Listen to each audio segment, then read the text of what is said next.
Viewers, நாங்களுடைய Lakshmi, நீங்கள் பார்த்துருக்கிறது 0 லக்ஷ்மி. ஃபைனல்ஸ்க்கு நம்ம play கூட்டிகிட்டு வந்துட்டீங்க. உங்கள் எல்லாத்துக்குமே நன்றி.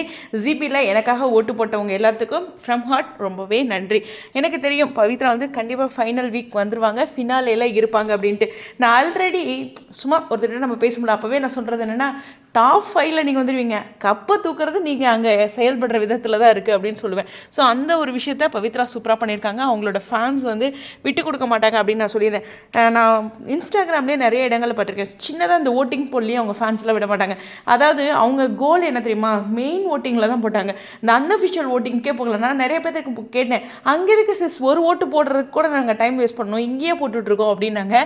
ஸோ நான் கூட அங்கேயும் கொஞ்சம் போட்டிங்கன்னா நார்மல் ஆடியன்ஸ் எல்லாம் பார்ப்பாங்களா அப்படிலாம் கேட்டிருக்கேன். பட் இல்லைங்க, நாங்கள் வந்து ஃபோக்கஸ் ஹாட் ஸ்டார்லேயும் அன்லிமிட்டெட் கால்ஸ் தான் அப்படின்னு சொல்லியிருந்தாங்க. அந்த விஷயத்த ரொம்பவே சூப்பராக செஞ்சுருக்காங்க. அருண் பாய், தீபக் பாய், ஓகேவா, என்ன சொல்கிறேன்னு உங்களுக்கு புரிஞ்சிருக்கும். ஸோ நம்மளுடைய பவித்ரா இந்த முறை சேவ் ஆயிருக்காங்க. அது மட்டும் இல்லை, ஃபைனல் வீக்கும் போயிருக்காங்க, ஃபினாலே போயிட்டாங்க. ஒன்றுமே சொல்லணுன்னா, சில தந்திரங்கள், வார்த்தை ஜாலங்கள், அப்புறம் ஒருத்தரோட சேர்ந்து இருந்து நம்மளை கொண்டு போகிறது, ஸ்கோர் பண்ணுறது அப்படிங்கிற விஷயங்கள்லாம் கடந்து நானாகவே இருக்கேன், நான் இப்படி தான் இருப்பேன் அப்படின்னு ஒரு வித்தியாசமாக ஒரு புதிய ஹிஸ்ட்ரியை படைச்சு இந்த பிக் பாஸோட ஃபினாலே வீக் போயிருக்க நம்மளுடைய பவித்ராக்கு நம்மளுடைய ஜிபி சார்பா ராயல் சல்யூட். உங்களுடைய கருத்துக்கள் study on from heart. Thank you GB.